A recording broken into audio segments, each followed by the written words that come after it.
We built our own hospital. We have our own dialysis centers here. Free. Walang binabayaran ng taong bayan. We are like a little Makati where the students receive free uniforms, school shoes, and school bags. Kwento ni Toto. Tuloy-tuloy lang ang kwento. Okay, let's go to the centerpiece of your campaign. Yes. Okay, how do you gaano ka passionate about what you want to happen sa not only sa District 4 no, but sa buong Pilipinas since national yung focus? Yes, titular, number one. Ako kasi very bold. I'm a businessman.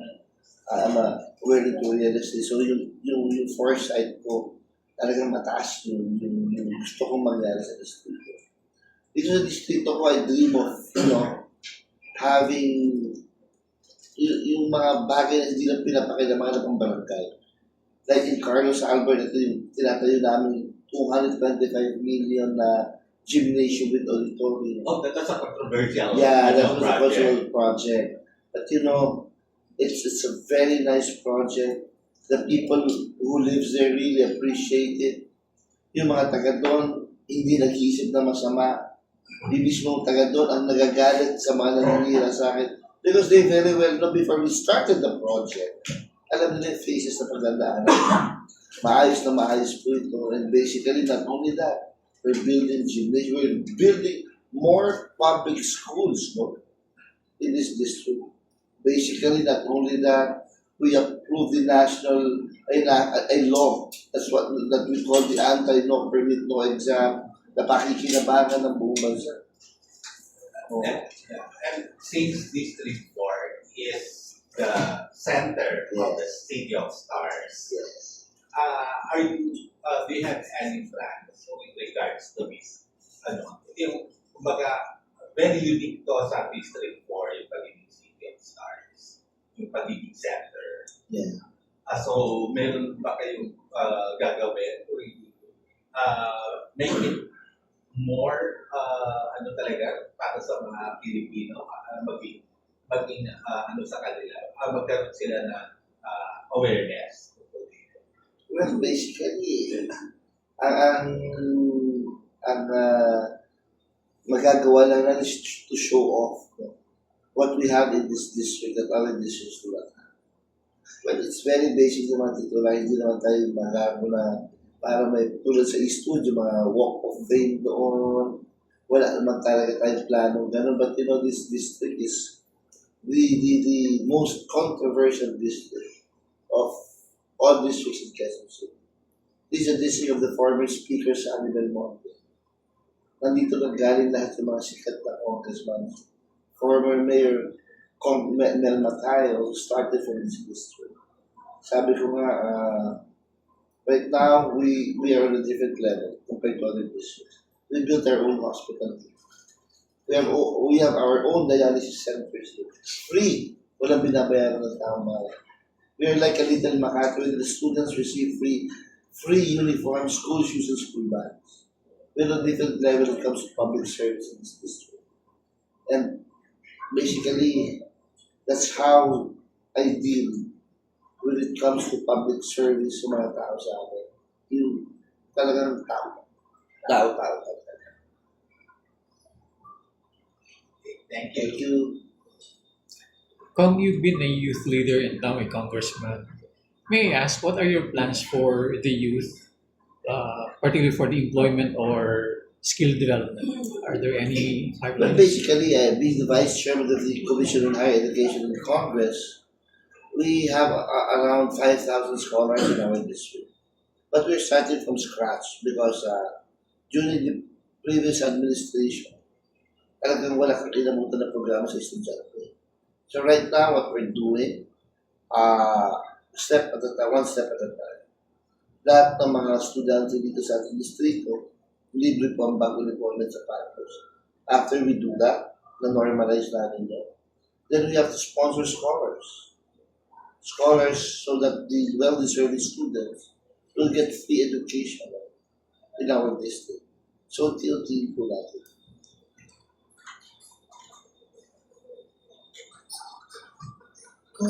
Congressman, I'm really lucky that I'm also in this district. Oh, Um, salamat.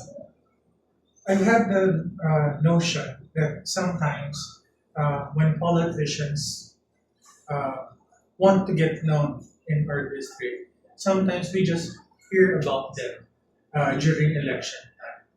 What do you do in order to be different from other politicians? Because you have a lot of projects that have been quite known with a lot of people. Uh, what are you doing differently, you think, versus other politicians? Well, because other politicians, they just go down sa barangay level during the 45 days campaign or during the last 120 days so that their presence be felt by their constituents. But for me, I do it differently. I start from day one. As soon as I get, as soon as I start my work, July 1, I never stop working. And for that reason, sa 49 days campaign, I do not usually do the extensive campaign, that what we call extensive campaign. Some politicians, they do house to house, morning until evening. Kasi nagbabawi sila eh. They did Yes. not do that during the time na dapat sila magtrabaho. But ako, I always work for 3 years. So come campaign period, full passion gunan lang ako. Like for example, this campaign, yung kalaban ko has been doing house to house for the last 60 days. I was just visiting like 5 barangays. Because I've been campaigning the whole 3 years while I was working. Kaya yun ang ginagawa natin. Halos hindi ako nakampanya itong kampanya na. Okay. The future looks bright with regards to you being elected as a Thank you. congressman for this district. Do you have like certain plans that you want to do, like big projects? Can you like give us like a rundown of what you plan to do in the next term? Yeah, we need to build more hospitals. We need to build more dialysis centers. We need to do more human infrastructure projects that would make the lives of the people in our district better. We have to make laws and enact laws that would benefit the less privileged people in our country. We need to build more laws that would help our students, to give more power to our students.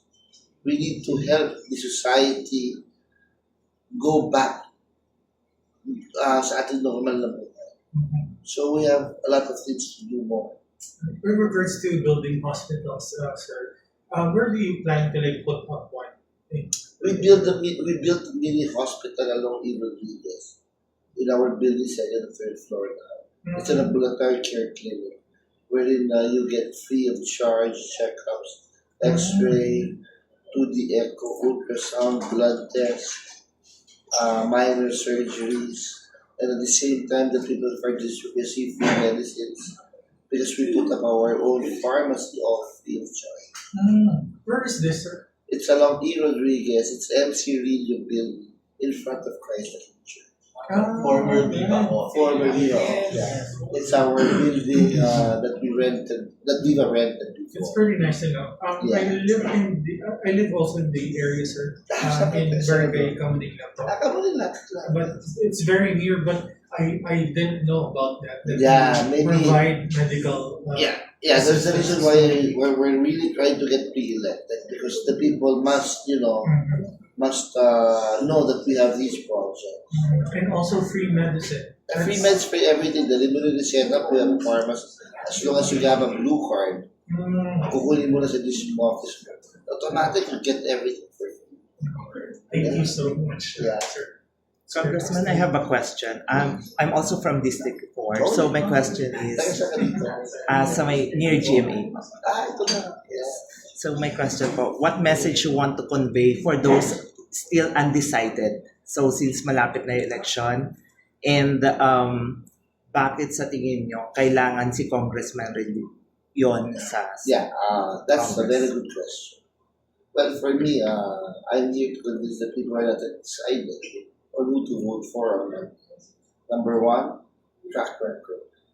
When it comes to enacting laws, I made two landmark laws. Number one, in terms of education sector, we made a law that would let yung honor students natin free of charge pagdating sa college exam test. Number two, the anti-no permit no exam law. And when it comes to human infrastructure, the previous administration hindi nagawa po natin. We have our own ambulatory care clinic. We have our own dialysis centers now, all free of charge. Wala po na noon, ngayon meron na. Our students, they do enjoy free school bags, uniforms, and shoes, just like in Makati. Your congressman now, sabi ko, I'm not a known person. Ang may nakakakilala sa akin, yung kadistrito ko lang, yung iba hindi pa ako kilala.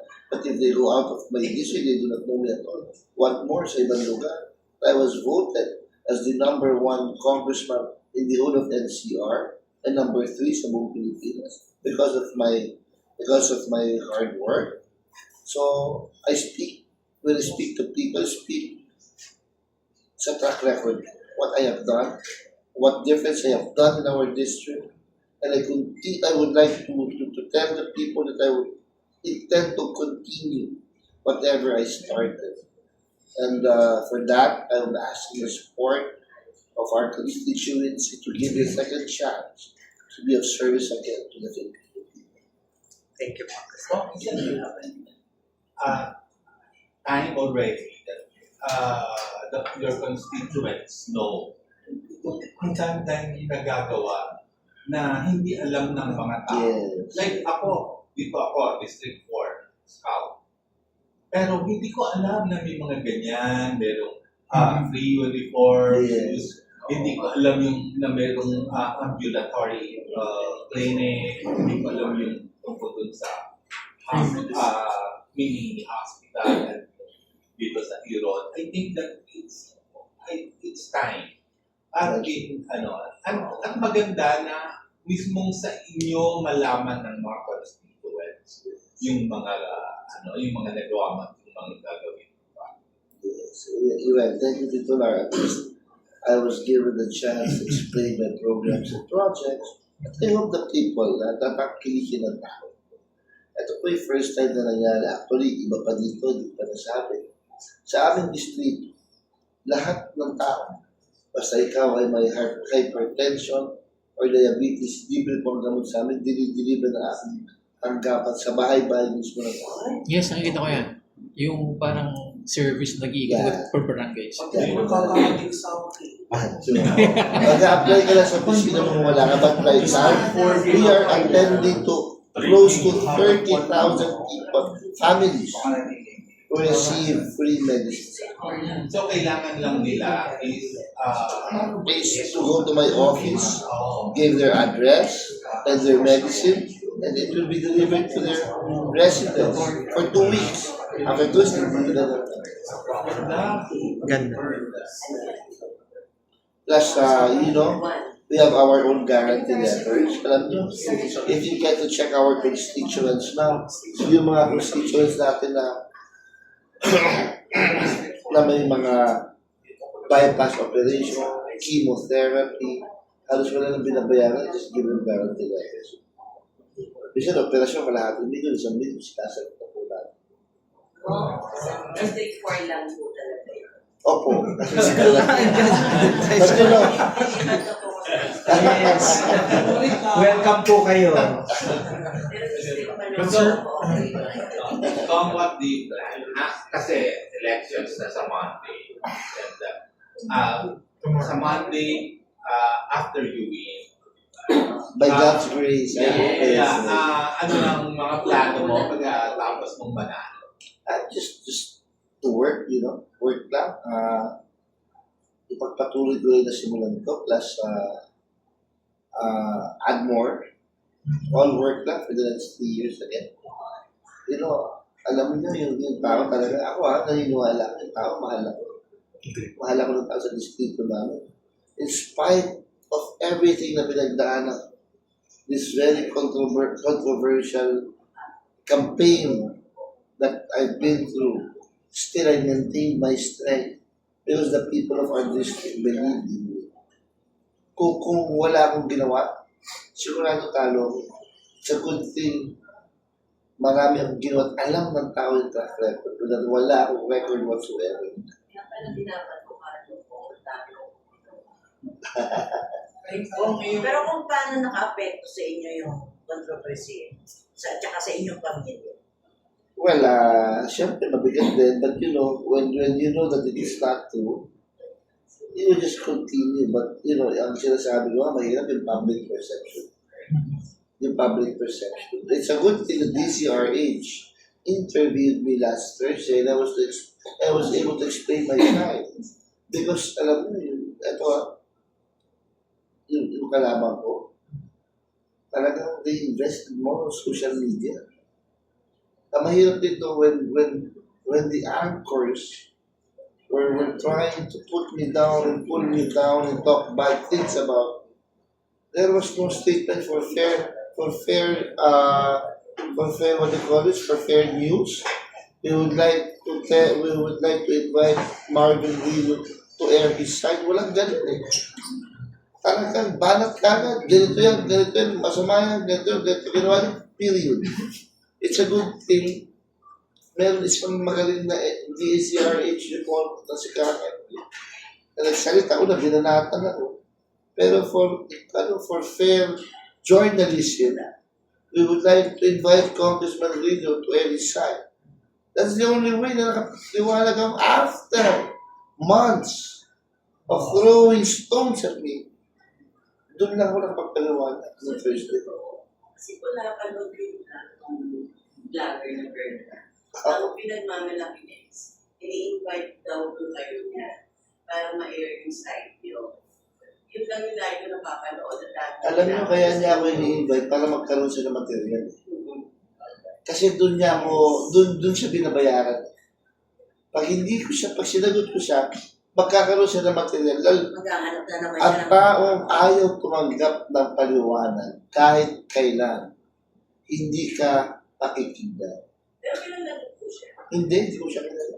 Pero nalaman niyo po kung sino nasa likod mo. Oo naman. Alam namin kung sino nasa likod natin. Actually, we have evidences on how they dealt with that person. We have all the evidence and they will be presented in the courts of law after the election. So kasama po sila sa ididemand. Kasama po sila, isang grupo po sila. Lahat po yun hawak namin ng dokumento.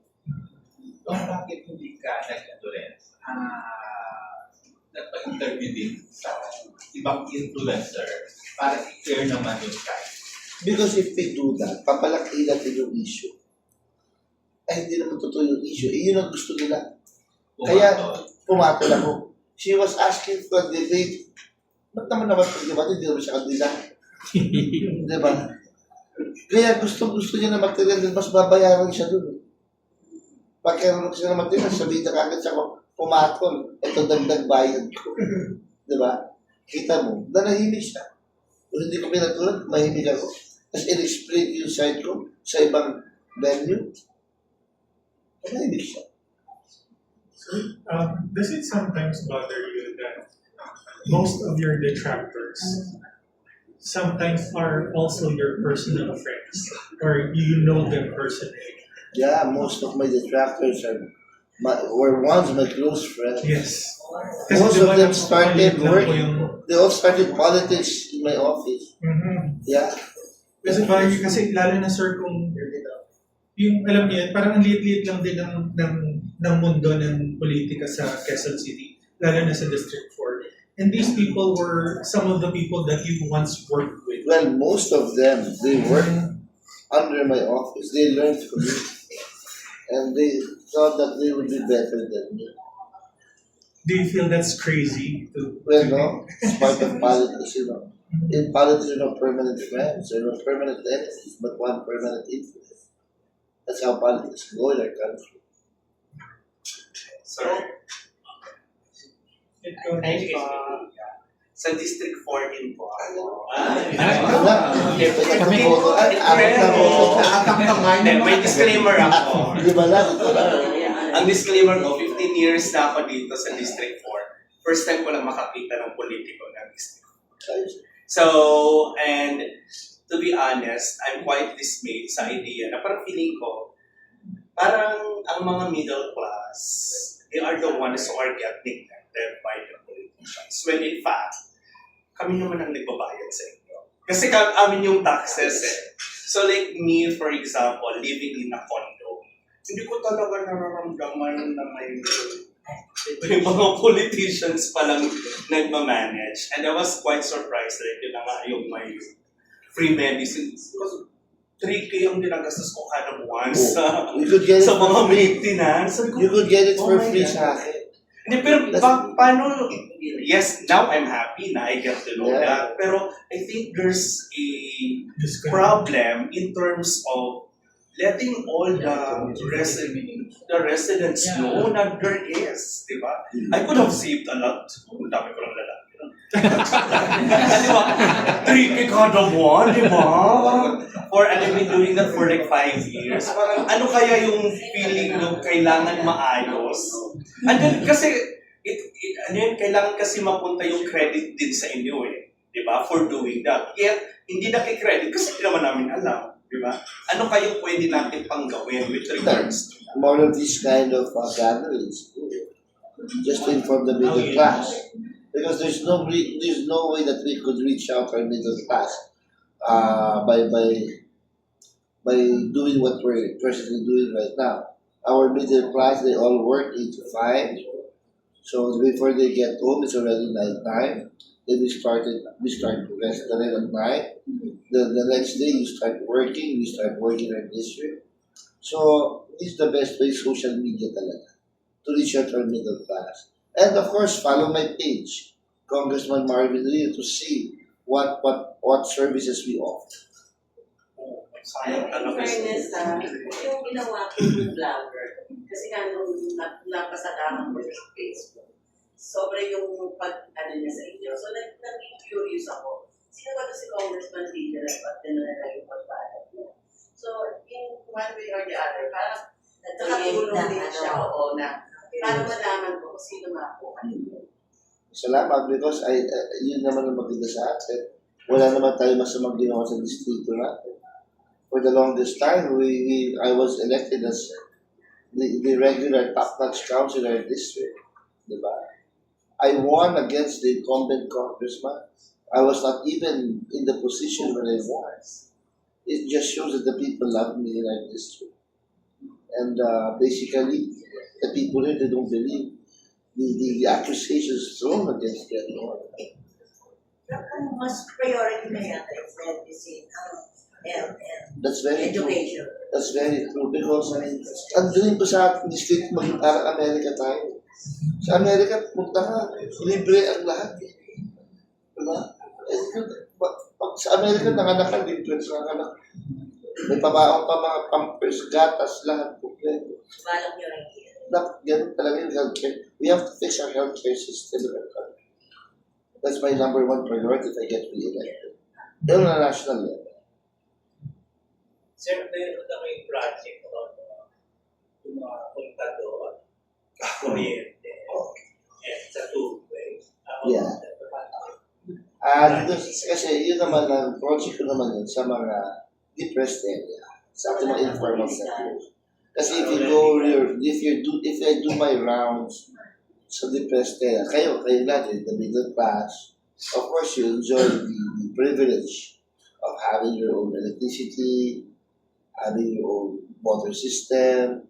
Yun din iniisip ko. Kasi siyempre, normal sa ano ba naman yan, meron pa talaga mga tao na nakikikabit ng linya ng tubig o nag-iigib ng tubig pero wala silang sariling linya ng tubig.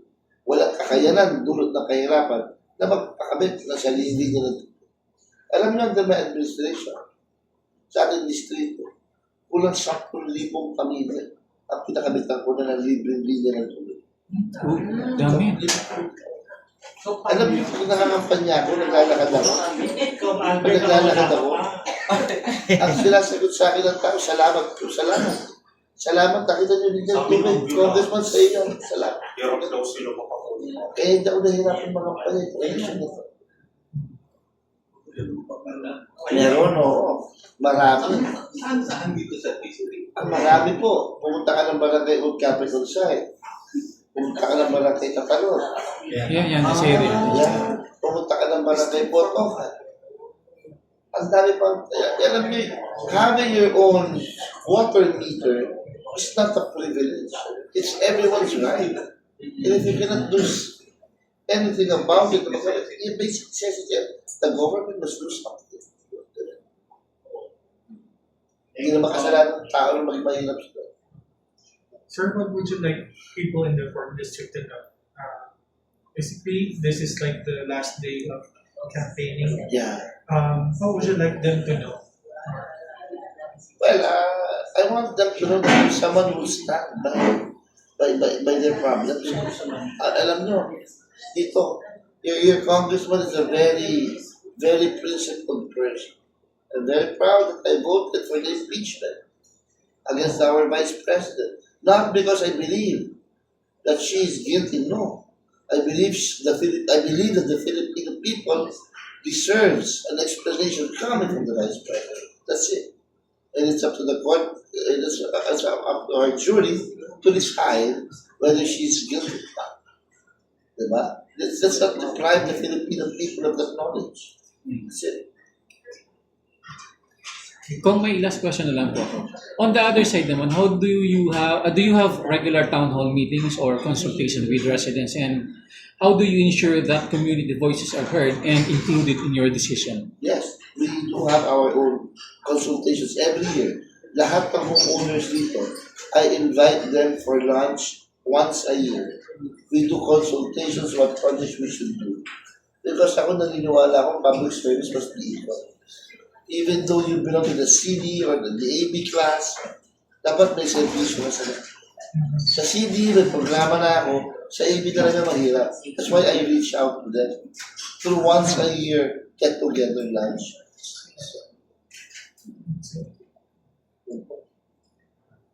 So, do you have, malayo ka naman, pero do you have plans of Higher running office. for other positions? Like limbaw mayor since last term na Mayor John. Trabaho lang po muna tayo dito lang. Let the Filipino people decide whether kakagatin tayo sa anumang posisyon or anything. But for me, concentrate more on helping to better the lives of our constituents and industry. Yeah. But I think Quezon City needs some body like. Thank you very much. But of course, if they call on me, I'll always be ready. Thank you so much. Thank Thank you so much. Thank you.